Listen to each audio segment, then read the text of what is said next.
Yan. Timing. Ayun. Yung mga crush niya na O dahil. bakit maganda naman si Liza? And and also vice ganda. Oh, masya ako crush. Patay. Kasi si vice ganda also. Sabi ko, Oo. no. Sabi ko, vice ganda. No. Crush ko daw si vice ganda. Yun. So, pero nung makita niya si Cristel, naku, Diyos ko sa bahay nakaumay. Walang, minuto, I love Cristel. I miss Cristel. Wow! Girl na mami! Lalo na ngayon pag may mag-resting, miss ko napapagod siya. Pag sinabi ko, Komedyante "Ay, to si eh." Cristel there. Ayun, automatic. Ayun. So, kung ibig lang sabihin nito, pareho lang din sila ng mga karaniwang tao na marunong ma-in love. Oo. Pero, maraming salamat, Mami. Isa na lang MJ, gusto ko lang malaman kung ano pinakamatinding pinagdaanan ng isang parent sa pagkakaroon nila ng may Down syndrome na anak. Ano ho yung hindi nyo makakalimutan? Ayan, sa harap ko kayo, Audrey. Sir, patayo na lang po and please introduce yourself. Hello everyone, I'm Nilo Dicen. I'm the dad of Gio Dicen. So, ang question ni Mr. Rogi is, kung ano yung pinakamatinding pinagdaanan namin. Opo, yung pong kung sa pakikipag doon po sa ibang tao, kung paano po tingnan o makisalamuha sa inyong tao, ano yung hindi niyo makakalimutang pinagdaanan ninyo na talaga ipinaglaban niyo yung inyong anak. There was this one instance that comes to my mind. Ito yung instance na we were out dining as a family. And then, dun sa kabilang table, merong family with kids na tumitingin sa amin. And then, for some reason, tingin sila ng tingin. And then, nagbubulungan sila. And then, tatawa sila. So, syempre, as a parent, gusto mong malaman. Hindi naman nagmimik ng fuss yung anak namin. Hindi naman siya magulo. Kumakain lang kami ng tahimik. But then again, ano yung reason why ganun yung ginagawa nila? So, I had to stand up and go to the table and approach them and ask those people. Sabi ko, meron ba kayong gustong itanong tungkol sa anak namin? At baka pwede kong may explain sa inyo.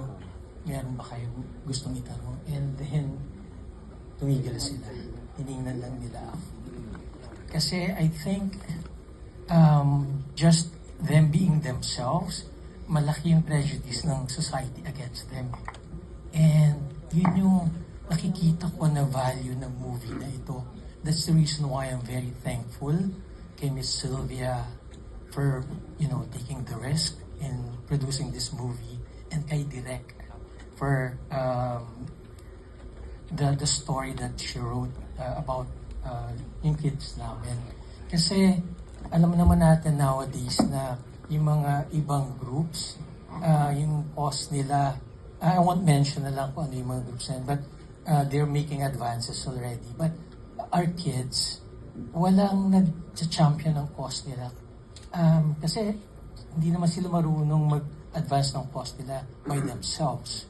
So, ang nagpapasalamat kaming lahat ng parents kasi nandyan si Miss Sylvia at si Miss Sigrid that give them the voice para mapakinggan kung anong gusto nila, ang pwede nilang sabihin, and to showcase their talents para makita naman nila kung ano yung capabilities nila. And kasi yun nga yung family na binigay ko yung example, nakikita nila how different they are, but they don't see kung how beautiful our children are kasi they don't understand. And this movie gives them, maybe through this movie, makikita nila yung mundo ng mga anak namin through a different lens. Makikita nila na how lucky we are. Kasi nga, nakikita nyo, common theme kanina sa mga sinabi ng ating mga actors na these kids only speak the language of love. Pure, unconditional love. And imagine us living our lives on a daily basis, experiencing that pure, unconditional love. And this movie is our way of sharing that love to the entire world. Diba? Makita nila na iba yung mga kids namin because the thing that makes them special is because they're pure, unadulterated, unaffected by the society at large. Kung ano nangyayari. Walang politics, wala. Love lang talaga.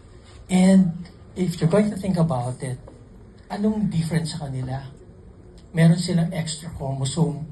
And sabi ko nga, pinag-usapan namin ng wife ko, kung yung extra chromosome is what makes them special and loving, baka kailangan ng mundo yung extra chromosome na yun to make this world a better place. Di ba? Di ba maganda yun? Tama mo yan, tama. Perfect, perfect.